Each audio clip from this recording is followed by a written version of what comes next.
You are doing great. If you already know this, fantastic. If you're not sure, here's how you can tell. Nothing anyone else says and no evidence that is presented to you derails you from the knowledge that you are doing great. So great. You are fabulous and you know it. You are the evidence. The way you feel is the evidence.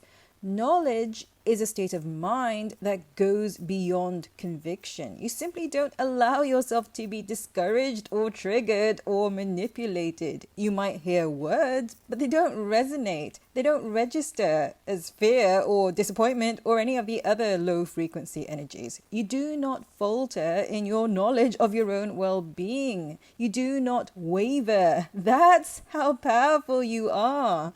If this makes sense to you, congratulations, you are one of the happy ones. Miracles are happening all around you right now, and your awareness and understanding of them is what makes them real. What makes miracles real is your realization of them. When you know this, it's simply your personal truth. It's not even something you have to explain or prove or justify with supporting evidence. It's irrefutable. You just know. The quality of your awareness is that of knowing rather than merely believing or hoping. And when you don't know, when you lack that degree of clarity and awareness, you simply trust. The not knowing is just a tiny part of the greater knowing that you are well and that all is well in your world. You are always at ease. Peace is always with you. You are easy to delight, easily pleased, easily satisfied. Everywhere you go, you find yourself effortlessly engaging with allies and friends, and you go from success to success.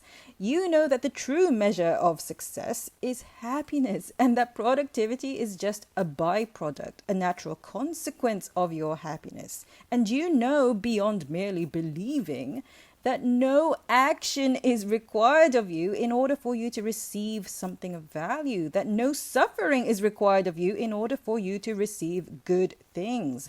You are someone who receives things of value without suffering in exchange for it, just like the air you breathe. You didn't pay for that air any more than you paid to be born. In fact, the less you suffer, the more value you receive. Instead of no pain, no gain, in other words, you go no pain or gain. Does the idea appeal to you? Maybe it does, maybe it doesn't. Maybe receiving value without suffering for it would just be too lazy for you. You get to decide what level of lazy is too lazy for you. You get to decide. Ideas are just thoughts, and thoughts make up your beliefs. There are no right or wrong beliefs. There are only beliefs that you prefer and those that you do not. Beliefs that you permit and allow and those that you do not. You allow your beliefs to influence you, and how your beliefs evolve depends on you. They strengthen and solidify into verifiable truth, or weaken and dissolve into mere unsubstantiated fancy, because that is what you allow. You allow them to be what they are. And when it comes to what you do or do not believe, you are allowed to change your mind. You are allowed to change your mind about what you prefer. You are allowed to be steady and you are allowed to be fickle, because you are always free.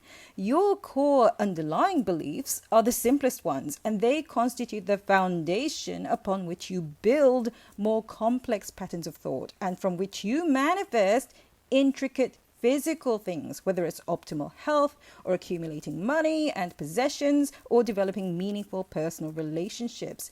Your three-dimensional reality manifests out of your inner world, your core beliefs.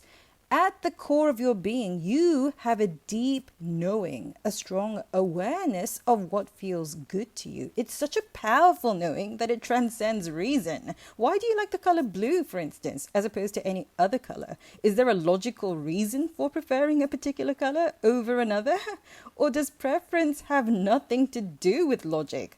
What you prefer can change. Where's the logic in that? So sometimes you want a little chaos and instability in your life, and sometimes you prefer something a little more stable. What remains true is that what you prefer is what feels good to you from your perspective in the present moment. Here's a suggestion. Start with the assumption that wonderful things are possible for you. Doesn't that just feel good to think that all of the things you want are possible? That assumption is food for your soul. Keep feeding your soul with that good feeling thought. It's such a simple thought and so powerful. Anything you desire is within your ability to manifest. Wonderful things are possible for you. Doesn't that just feel good? In each and every moment you are alive and aware, you have a fresh blank canvas and you get to paint a beautiful picture and to tell a wonderful story. Are you going to tell the story of how unfair life is and how you never get what you want? Or are you going to tell the story of all of the interesting places you've been and all of the fascinating people you've met and all of the different cultures and walks of life and different ways of thinking you've considered and explored? Are you going to tell the story of how terrible life is? Or are you going to tell the story of how wonderful and beautiful and colorfully diverse and fundamentally good life is? The story you tell determines what you permit and allow to be true for you, because the story you tell determines the way you feel. And what is the feeling? The feeling is the secret. You can manifest any feeling. You can manifest horror, terror, and rage. It's your freedom to do so. You are equally free to manifest the purest of desires. You know what you prefer because you are a living, breathing, conscious being. You know what you prefer because you know what you love. And love is the purest feeling, the one with the most powerful potential to create. That's why baby making is called love making. Love is life energy. Love creates all things, including and not limited to babies. Your love is yours to direct. Channel it into creating what you love.